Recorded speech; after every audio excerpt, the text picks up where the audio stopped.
Hello, എല്ലാ കൂട്ടുകാർക്കും daily current അഫയേഴ്സിൻ്റെ പുതിയൊരു ക്ലാസ്സിലേക്ക് സ്വാഗതം. നമ്മളിന്ന് പഠിക്കുന്നത് 2024 ഏപ്രിൽ 10 തീയതിയിലെ കറണ്ട് അഫയേഴ്സ് ചോദ്യങ്ങളാണ്. ആദ്യം നമുക്ക് ഏപ്രിൽ 10 പ്രത്യേകത എന്താണെന്നുള്ളത് പഠിക്കാം.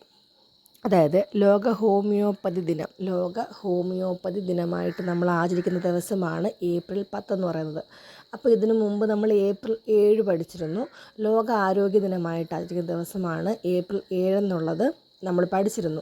അതേപോലെ വരാൻ പോകുന്ന ഏപ്രിൽ 12 എന്ന് പറയുന്നത് അന്തർദേശീയ വ്യോമയാന ദിനമായിട്ട് ആചരിക്കുന്ന ദിവസമാണ് ഏപ്രിൽ 12. അന്തർദേശീയ വ്യോമയാന ദിനമായിട്ട് ആചരിക്കുന്ന ദിവസമാണ് ഏപ്രിൽ 12. അതേപോലെ ഏപ്രിൽ 13 ഉണ്ട്. ഏപ്രിൽ 13 എന്ന് പറയുന്നത് ജാലിയൻ വാലാബാഗ് ദിനമാണ്. ജാലിയൻ വാലാബാഗ് ദിനമാണ് ഏപ്രിൽ 13. ഏപ്രിൽ 14 എന്ന് പറയുന്നത് നമ്മൾ ദേശീയ ജലദിനമായിട്ടും അംബേദ്കർ ദിനമായിട്ടും ഒക്കെ ആചരിക്കുന്ന ദിവസമാണ് ഏപ്രിൽ 14 എന്ന് പറയുന്നത്. അപ്പോൾ ഏപ്രിൽ 7 ലോകാരോഗ്യ ദിനം, അല്ല ഏപ്രിൽ 14 അംബേദ്കർ ദിനം, അതുപോലെ തന്നെ ദേശീയ ജലദിനമായിട്ട് ആചരിക്കുന്ന ദിവസം.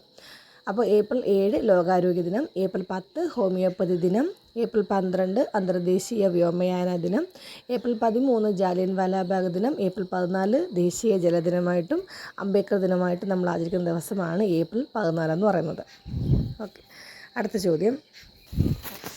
ചോദ്യം അടുത്തിടെ ഉഷ്ണതരംഗത്തിന് സമാനമായ സാഹചര്യം അനുഭവപ്പെട്ട ജില്ല. അടുത്തിടെ ഉഷ്ണതരംഗത്തിന് സമാനമായ സാഹചര്യം അനുഭവപ്പെട്ട ജില്ല ചോദിക്കുകയാണെങ്കിൽ അത് പാലക്കാട് ജില്ലയാണ്. പാലക്കാട് ജില്ല. അടുത്ത ചോദ്യം, ഇന്ത്യൻ പ്രീമിയർ ലീഗിൽ 1000 റൺസും 100 വിക്കറ്റും 100 ക്യാച്ചും നേടുന്ന ആദ്യ താരം എന്ന നേട്ടം സ്വന്തമാക്കിയത് ആരാണ്? ഇന്ത്യൻ പ്രീമിയർ ലീഗിൽ 1000 റൺസും 100 വിക്കറ്റും 100 ക്യാച്ചും നേടുന്ന ആദ്യ താരം എന്ന നേട്ടം സ്വന്തമാക്കിയത് രവീന്ദ്ര ജഡേജയാണ്. രവീന്ദ്ര ജഡേജ. മോണ്ടി കാർലോ ടെന്നീസ് ടൂർണമെൻറ്റിൽ ലോക 38ാം നമ്പർ താരം മാറ്റയോ അർണാൾഡിയെ അട്ടിമറിച്ച ഇന്ത്യൻ താരം.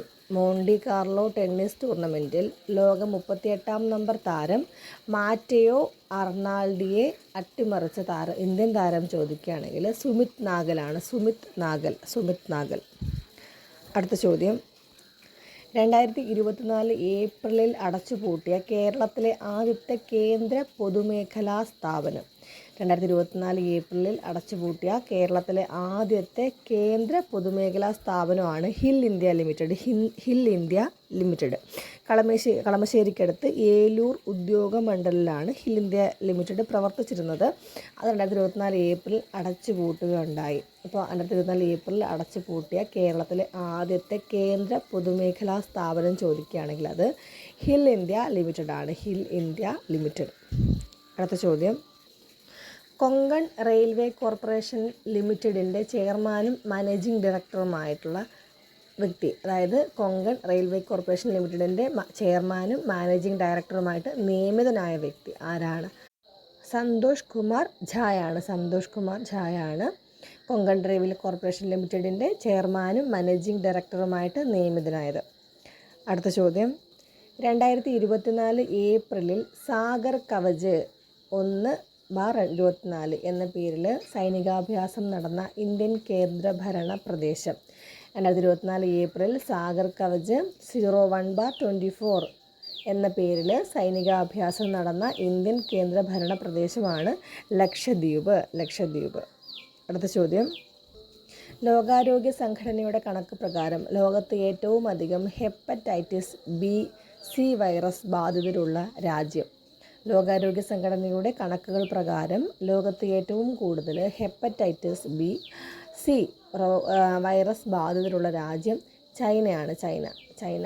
ലോകാരോഗ്യ സംഘടനയുടെ കണക്ക് പ്രകാരം ലോകത്ത് ഏറ്റവും അധികം ഹെപ്പറ്റൈറ്റിസ് B/C വൈറസ് ബാധിതരുള്ള രാജ്യം അത് ചൈനയാണ്. അടുത്ത ചോദ്യം, 2024 ഏപ്രിലിൽ 16ാം ധനകാര്യ കമ്മീഷൻ അംഗമായിട്ട് നിയമിതനായത് ആരാണ്? 2024 ഏപ്രിലിൽ 16ാം ധനകാര്യ കമ്മീഷൻ അംഗമായി നിയമിതനായത് മനോജ് പാണ്ഡെയാണ്. 2024 ഏപ്രിലിൽ 16ാം ധനകാര്യ കമ്മീഷൻ അംഗമായിട്ട് നിയമിതനായി ചോദിക്കുന്ന ആരാണ്? അത് മനോജ് പാണ്ഡെയാണ്. അടുത്ത ചോദ്യം, അടുത്തിടെ ഉത്തർപ്രദേശിൽ നിന്ന് ഭൗമസൂചികാ പദവി ലഭിച്ച ഉൽപ്പന്നം. അടുത്തിടെ ഉത്തർപ്രദേശിൽ നിന്ന് ഭൗമസൂചികാ പദവി ലഭിച്ച ഉൽപ്പന്നമാണ് കത്തിയ ഗോതമ്പ്. അടുത്തിടെ ഉത്തർപ്രദേശിൽ നിന്ന് ഭൗമസൂചികാ പദവി ലഭിച്ച ഉൽപ്പന്നമാണിത്, കാത്തിയ ഗോതമ്പ്. അടുത്ത ചോദ്യം, US പ്രസിഡന്റിൻ്റെ ഗോൾഡ് വോളണ്ടിയർ സർവീസ് ബഹുമതിക്ക് അർഹനായ ഇന്ത്യയിലെ ജൈന ആത്മീയാചാര്യൻ. US പ്രസിഡന്റിൻ്റെ ഗോൾഡ് വോളണ്ടിയർ സർവീസ് ബഹുമതിക്ക് അർഹനായ ഇന്ത്യയിലെ ജൈന ആത്മീയ ആചാര്യനാണ് ലോകേഷ് മുനി. Okay, thank you.